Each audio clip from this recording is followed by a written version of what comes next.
বাঙালিদের মধ্যে দীর্ঘকাল ধরে একটা জূথবদ্ধ ভাব ছিল, মানে সবাইকে নিয়ে একটা পরিবার তৈরি করে সেভাবে সবাইকে নিয়ে সুখে দুঃখে আনন্দে বিষাদে সবাই মিলে থাকবেন।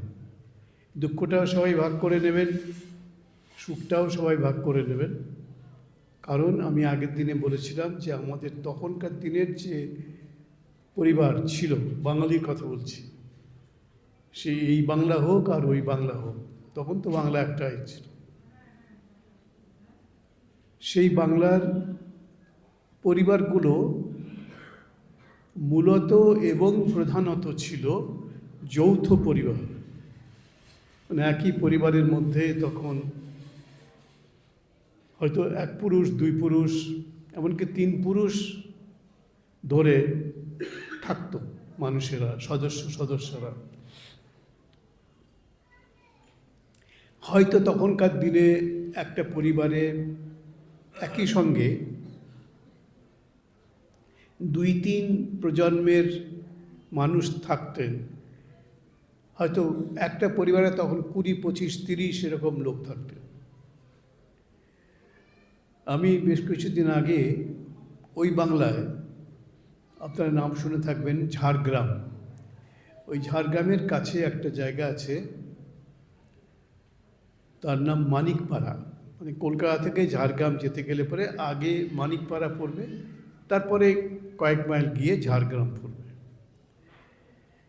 তো ওই পরিবারের পক্ষ থেকে আমাকে একটি আমন্ত্রণ জানানো হয়েছিল যে আপনি যদি এই ঠাকুরের কথা আমাদের কাছে কিছু বলেন। তা আমি দেখে অবাক হয়ে গেছিলাম। একটি পরিবার, একজন বৃদ্ধ হচ্ছেন সেই পরিবারের কর্তা, তাকে আমি বলতাম বিশ্বদেব, মানে পিতামহের মতো ব্যাপার। পুরো পরিবারটাকে তিনি ধরে রেখেছেন, তাকে কেন্দ্র করে গোটা পরিবারটি এক হয়ে আছে। এবং আমি তখন গুনেছিলাম যে ওই পরিবারের সেই মুহূর্তে যখন আমি গেছিলাম কতজন সদস্যার উপস্থিতি হয়েছে।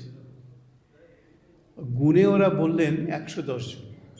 ভাবুন তো, একটা পরিবারে 110 জন যদি থাকে, আজকে কোনো আমাদের রামকৃষ্ণ মঠ লাগবে জায়গা দেওয়ার জন্য, এমন কোনো জায়গা নেই যে 110 জন মানুষকে একটা পরিবারের মধ্যে রাখতে পারে। এরকম বাড়িও নেই, এরকম পরিস্থিতিও নেই, এরকম আমাদের মানসিকতাও নেই। তো সেই পরিবারটিকে আমি দেখেছি, সবাই ওই বৃদ্ধ ভদ্রলোক, যাকে আমি পিতামহ বলতাম, মানে মজা করে বলতাম, তাকে কেন্দ্র করে এক হয়ে আছেন। কিন্তু দুঃখের বিষয় এই যে যখন আমি দেখেছিলাম, এটা ধরুন আজ থেকে 20-25 বছর আগের কথা বলছি, তখন 110 জন মানুষ একটি পরিবারকে কেন্দ্র করে রয়েছে। মেয়ের বাড়ি থেকে মেয়েরা এসছে, শ্বশুর বাড়ির থেকে, আর ছেলেরা তো নিজেদের পরিবারে আছেই, এদের নাতি পুতি সব নিয়ে 110 জন। দুর্ভাগ্যের বিষয়, সেই পরিবারটির খবর আমি রাখি, তারাও আমার সঙ্গে যোগাযোগ রাখেন। সেই পরিবারটি ভেঙে যাচ্ছে। এটা তো এখন ইউটিউবে চলে যাচ্ছে, আমার যে কথাগুলো, ওদের কাছেও যাবে এই খবরটা, কথাগুলো, ওরাও দেখবে আমার এই কথাটা কি বলছি। সেই পরিবারটি এখন দুর্ভাগ্যের বিষয় ভেঙে যাচ্ছে। কিসের জন্য ভেঙে যাচ্ছে? একটাই তো কারণ, ওই যে ঠাকুর বলছেন প্রীত করে থাকবে। প্রীতি, ভালোবাসা, শ্রদ্ধা, সম্মান, মর্যাদা দান, এইগুলো সব কিছু এই প্রীতের মধ্যে বা প্রীতির মধ্যে জড়িত রয়েছে। সেগুলোর অভাব হয়ে গেছে। সবাইকে আমি চিনি, সবাই আমাকে তাদের সমস্যার সময় আমাকে স্মরণ করে, বলে কি হবে মহারাজ, কি করে এই সমস্যা থেকে বেরিয়ে আসবো। যে এখনকার যে প্রজন্ম, তারাও আমাকে শ্রদ্ধা করে, ভালোবাসে। তো সেই পরিবার টিকলো না। এখনও ওরা যাই চাই, হয়তো অকেশন হলে, অকেশন তো আমি গেলে হতো, এখন তো সেই অকেশন আর হচ্ছে না।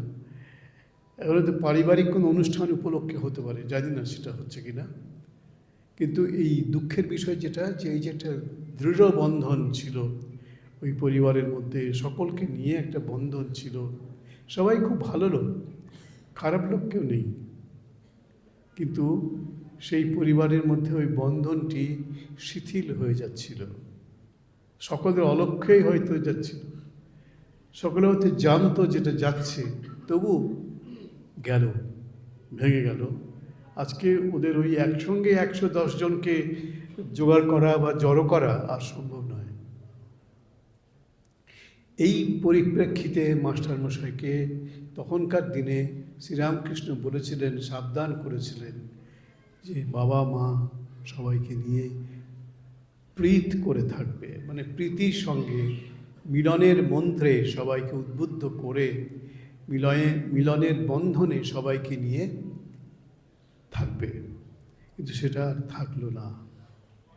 এবং এই যে শ্রীরামকৃষ্ণ মাস্টারমশাইকে বললেন, একজন মানুষকে তো বলছেন না, একজন মানুষকে উদ্দেশ করে আমাদের সবাইকে তিনি জানাচ্ছেন এই নির্দেশ যে ভালোবাসার বন্ধন যদি শিথিল হয়ে যায়, লুজ হয়ে যায়, তাহলে সব নষ্ট হয়ে যাবে। আপনাদেরকে বলবো, এখন তো আর আপনাদের এই যৌথ পরিবারের ব্যাপারটা নেই, প্র্যাকটিক্যালি নেই, হয়তো একটা দুটো কোথাও থাকলেও থাকতে পারে, জাদুঘর বা মিউজিয়ামের মতো সে একটা দুটো থাকতেও পারে, কিন্তু সেই জিনিস আর নেই। সেই বন্ধন, সেই দুঃখকে ভাগ করে নেওয়া, আত্মত্যাগ, এসবগুলো এখন আর নেই। এখন সবাই, যেটা বারবার আগের দিনে বলেছি, এটা হয়তো আজকের যুগেরই একটা বৈশিষ্ট্য, আমাদের মনগুলো সব ভেঙে গেছে। মনগুলো আর একসঙ্গে থাকতে ভালোবাসে না, থাকতে চায় না। তখনও যখন 110 জনকে নিয়ে ওই পরিবারটি থাকছে, তখন কি অসুবিধা হয়নি? এতগুলো লোক থাকবে কোথায়? এই শীতকালে এত লোক তোষক কোথায় পাবে? যে কোনো একটা বড় পরিবার হলেও তাদের পক্ষে জোগাড় করা কঠিন। 110 জনকে ঢাকা দেওয়ার মতো লোক তোষক কোথায় পাবে? খুব কঠিন। এখন তো তার দরকারই নেই, সব উঠে গেছে, ওই উপরে তুলে রেখেছে। কোথায় দাদু, কোথায় দিদা, ঠাকুমা, জ্যাঠামশাই, জেঠিমা, বাবা মা, কাকা কাকিমা, এমনকি অবিবাহিত বাড়ির মেয়েরা, যাদের তখনও বিয়ে হয়নি, হয়তো পরে হবে, তারাও তো সব ওই পরিবারের মধ্যে হয়েছে। আবার যাদের সদ্য বিয়ে হয়েছে, সেই নতুন বিবাহিত হওয়া কন্যা, তারাও এসেছে তাদের আত্মীয় স্বজনকে নিয়ে। সেটা বিরাট ব্যাপার। এবং এর মধ্যে একটা দুঃখ ছিল, অবশ্যই ছিল। কি দুঃখ? যেটা আজকের সমাজের, আজকের দিনের চোখ দিয়ে যদি দেখি, তাহলে বলবো যে দুঃখ ছিল। সেই দুঃখটা কি? বলছে অসুবিধা হচ্ছে থাকার, খাওয়ার, শোয়ার, সবেরই অসুবিধে। এখন ধরুন 110 জন লোককে খেতে দেবে, এতে ঘণ্টা বাজিয়ে আমাদের বেলুম, আমাদের আশ্রমে যখন ঘণ্টা পড়ে, সবাই গিয়ে আমাদের কর্মীরা, ছাত্ররা, সাধুরা, অতিথিরা সবাই আসেন, এসে তারা প্রসাদ নেন বা খাবার খান। ওখানে তো ঘণ্টা টন্টা ছিল না। এখন কখন যাবেন, গিয়ে দেখলুম সব ভর্তি হয়ে গেছে, জায়গা নেই, সব বসে গেছে।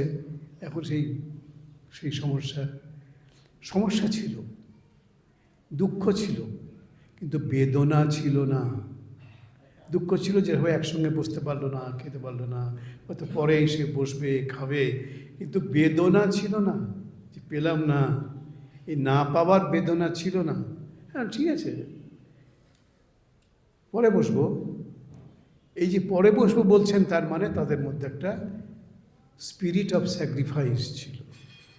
ঠিক আছে, পরের ব্যাচে বসবো, পরে বসবো, স্পিরিট অফ স্যাক্রিফাইস। এখন আর কেউ স্যাক্রিফাইস করতে চায় না, কেউ না। দুর্ভাগ্যের বিষয়, এখানে যারা মায়েরা আছেন তারা আমাকে ক্ষমা করবেন, আগে মায়েদের মধ্যে ছিল এই সব থেকে বেশি স্যাক্রিফাইস। আজকে এরকম খবর শুনি যে মায়েরা, যদি এখানে এরকম কেউ কোনো মা থাকেন আমাকে ক্ষমা করবেন, কিন্তু উপায় নেই, আমাকে তো কথাটা বলতেই হবে, স্বার্থপর, আগে খেয়ে নিচ্ছে। এইটা আমাদের 1-2 প্রজন্ম আগে আমরা ভাবতেই পারতাম না যে মা আগে খেয়ে নেবেন, ভাবতে পারতাম না। এখন সব থেকে দুঃখের বিষয়, মায়েরা স্বার্থপর হয়ে যাচ্ছে, তারা 1 ইঞ্চি জমি ছাড়ছে না। এই এখন ইউটিউবে দেখছিলাম বাংলাদেশে একটা নতুন জাতীয় সঙ্গীত তৈরি